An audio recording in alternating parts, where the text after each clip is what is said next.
क्या आप भी अपनी एनजीओ में फंडिंग को लेकर परेशान है? आज भी नए नए फंडिंग सोर्सेज ढूंढ रहे हैं, तो क्या प्रॉब्लम मार्केट में है या फिर आपके सिस्टम में?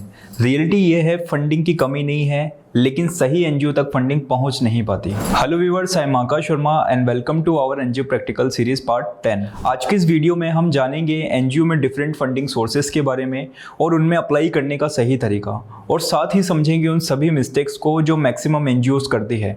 तो इस वीडियो को एंड तक जरूर देखिएगा, जिससे आपका कोई भी डाउट अधूरा ना रह जाए।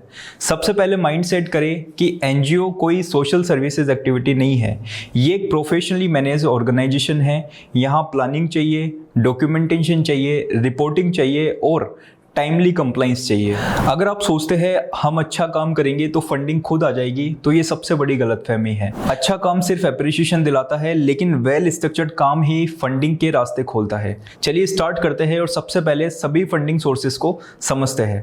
पहला है CSR फंडिंग, यानी कॉर्पोरेट सोशल रिस्पॉन्सिबिलिटी। इंडिया में बड़ी कंपनीज को अपने प्रॉफिट का 2% सोशल एक्टिविटी में खर्च करना मैंडेटरी होता है। अगर आप चाहते हैं कि CSR फंडिंग आपको मिले, तो उसके लिए आपको कुछ जरूरी बातों का ध्यान रखना चाहिए, जैसे कि एनजीओ का CSR 1 रजिस्ट्रेशन कंपलसरी होता है, प्रॉपर एनजीओ स्ट्रक्चर होना चाहिए, क्लियर प्रोजेक्ट रिपोर्ट होनी चाहिए जिसमें ऑब्जेक्टिव, एग्जीक्यूशन और इम्पैक्ट दिखना चाहिए, और पिछले काम का प्रूफ होना चाहिए जो कि फोटोज, रिपोर्ट्स और केस स्टडीज में होना चाहिए। CSR फंडिंग देते समय कॉर्पोरेट्स ये चीजें देखते हैं, जैसे कि एनजीओ कितना प्रोफेशनल है, इम्पैक्ट मेजरेबल है या नहीं, और फंड यूटिलाइजेशन ट्रांसपेरेंट है या नहीं। CSR फंडिंग इमोशनल से नहीं, प्रॉपर डॉक्यूमेंटेशन और वर्किंग स्ट्रेटजी से मिलती है। सेकंड नंबर पर आती है गवर्नमेंट्स ग्रांट्स। सेंट्रल और स्टेट गवर्नमेंट्स कई स्कीम चलाती है। इनमें अप्लाई करने के लिए हमें फर्स्ट ऑफ ऑल सेंट्रल और स्टेट गवर्नमेंट के रिलेवेंट पोर्टल पर रजिस्टर्ड करना होता है। नेक्स्ट, स्कीम के अनुसार प्रपोजल सबमिट करें, कंप्लाइंसेस और ऑडिट क्लियर होना चाहिए। गवर्नमेंट ग्रांट्स में अप्लाई करने का प्रोसेस थोड़ा लंबा होता है, प्रॉपर डॉक्यूमेंटेशन चाहिए और फॉलोअप सबसे ज़रूरी है। गवर्नमेंट फंडिंग पेशेंस और प्रोसेस का गेम होता है। नंबर 3 पर आता है इंडिविजुअल डोनेशंस और क्राउड फंडिंग। आज के टाइम में डिजिटल फंडिंग बहुत पावरफुल है। सही मेथड में सोशल मीडिया कैंपेनिंग का यूज़ करें, जहां इंस्टाग्राम और फेसबुक सबसे पावरफुल है। स्टोरी टेलिंग जैसे कि रियल इम्पैक्ट स्टोरीज डालें, और क्राउड फंडिंग वेबसाइट जैसे प्लेटफॉर्म का यूज़ करें। यहाँ सबसे ज़रूरी होता है ट्रस्ट बिल्ड करना और रेगुलर अपडेट्स देना। नंबर 4 पर है फॉरेन फंडिंग। इंटरनेशनल डोनर से फंडिंग लेने के लिए कुछ बातों का ध्यान रखना होता है, जैसे कि FCRA रजिस्ट्रेशन होना चाहिए, स्ट्रिक्ट कंप्लाइंसेस है और प्रॉपर बैंक अकाउंट मैनेज होना चाहिए। फॉरेन से फंडिंग लेने के लिए FCRA बहुत ज़रूरी है। FCRA सर्टिफिकेट के बिना फॉरेन फंडिंग ली तो वो इलीगल मानी जाती है। नंबर 5, कॉर्पोरेट टाई अप और ब्रांड कोलैबोरेशन। एनजीओज ब्रांड के साथ कैंपेन चला सकते हैं, जिनमें awareness campaign, social impact collaboration, brand visibility, वो भी एनजीओ फंडिंग के साथ। आज के टाइम में कोलैबोरेशन एक न्यू फंडिंग मॉडल है। आप समझते हैं कॉर्पोरेट्स को अप्रोच करने का सही तरीका।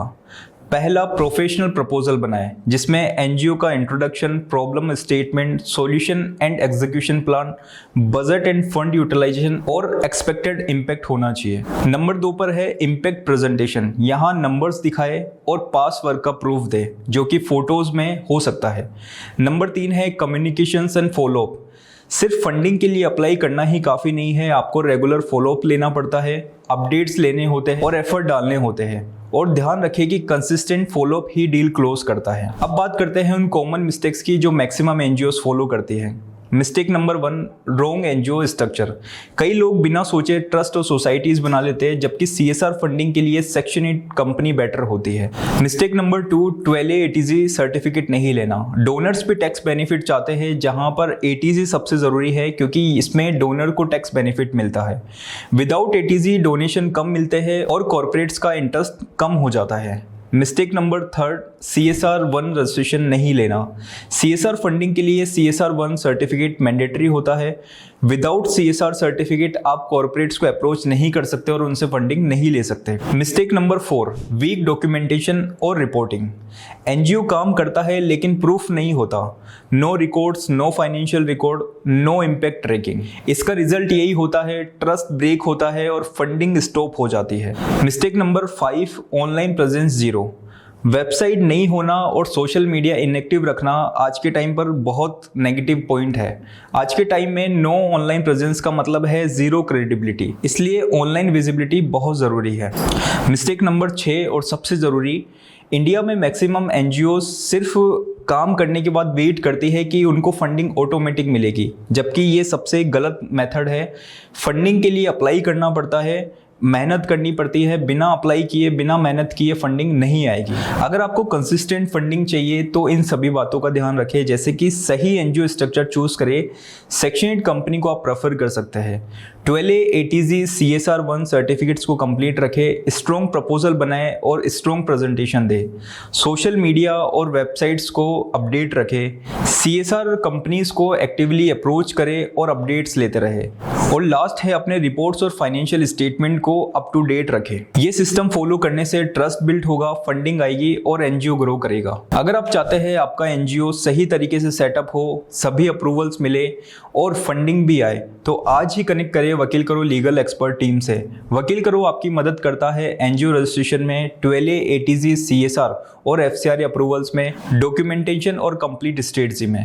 नेक्स्ट वीडियो में हम बात करेंगे कि कैसे एक सेक्शन 8 कंपनी को प्राइवेट लिमिटेड और लिमिटेड कंपनी में कन्वर्ट किया जाता है। वकील करो एनजीओ को लीगली स्ट्रॉन्ग बनाने का भरोसेमंद साथी।